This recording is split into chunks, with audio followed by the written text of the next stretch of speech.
Almost all of the Democratic presidential candidates will be campaigning in Iowa this week, and the major focus will be on gun control and growing concerns from economists that the economy could be on the verge of another recession. Here to talk about this is Travis County GOP Chairman Matt Mackowiak and Abhi Rahman with the Texas Democratic Party. Thank you both for being here. Thank you very much. Sure. Matt, the economy is going to be the focus of President Trump's re-election campaign. How much of an impact would a recession have on the 2020 election?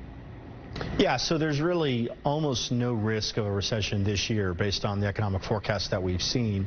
It is clear that the economy is growing at a slower rate than it was last year or even earlier this year. It seems to be slowing a little bit, but it's still growing. We're also expecting one or perhaps two more rate cuts from the Federal Reserve, which should help as well. So there are some other factors that will affect all this.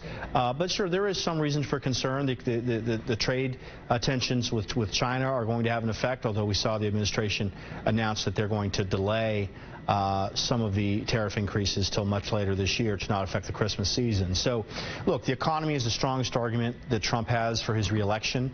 Yes, if we were to get into a recession in 2020, that would weaken that argument for the president. I don't think we're going to get in a recession. I think the economy will continue to grow, but we don't know. We can't predict the future. Okay. Abhi, what are your thoughts on President Trump predicting the economy will tank unless he's reelected? Yeah, so this is absolutely catastrophic for President Trump. You look at it, he ran essentially solely as he's the guy who's going to fix the economy. He's the guy who's going to bring jobs back to the United States. He's going to fight China. He's going to fight all these other countries who are manipulating trade with us. And when you look at it, his trade wars with China have completely tanked our economy. And it's the only thing he has. When you talk to Republicans, the only thing they talk about is the economy is strong, the economy is strong. Well, in the last 2 years of Obama, we created 6.6 million new jobs. In the first 3 years under Donald Trump, we've only created 5.8 million new jobs. So the economy was never really that strong to begin with under Trump, and now it's getting even worse. And you look at it, what else does Donald Trump have to run on? It certainly isn't his moral character. It certainly isn't his ethics. It certainly isn't his foreign policy. Without the economy, there's nothing that Donald Trump can say to get reelected in 2020. Matt, shifting gears here, gun violence. That continues to be a topic of discussion on the campaign trail. Has there been anything proposed that both sides can agree on? And how will that factor into the election? Yeah, so all we know right now is that there are bipartisan negotiations going on Capitol Hill during this August recess period. No major agreements have been announced. It's not clear that anything can pass the Democratic-controlled House, get 60 votes in the U.S. Senate, and also earn the president's signature, and that's what it takes. It's possible Democrats want to continue to push gun confiscation and mandatory buybacks and those kinds of things.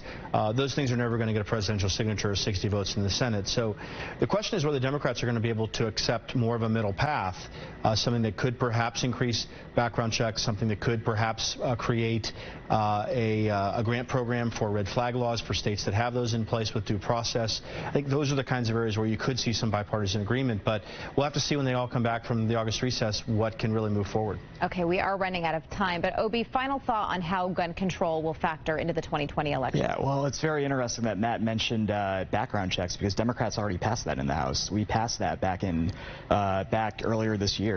This is an issue that now Texans especially, they have to worry about whether or not they're going to have a job, whether or not they're going to be killed. It's absolutely ridiculous. It's the Republican side of Congress that right now won't go back even in August recess to go fix this thing. We should be, right now, everybody should be back in Washington trying to solve our problems here with gun violence. And when you look at it, it's not gun confiscation that anyone's talking about. It's expanding background checks. It's limiting high-capacity magazines. It's the type of common-sense solutions that everybody can agree with, and that really should be passed. And it's the Republicans right now, including John Cornyn, that will not let it happen. All right, we are out of time, but Abhi, Matt, thank you both for coming in and sharing your perspectives with us tonight. Thank you very much.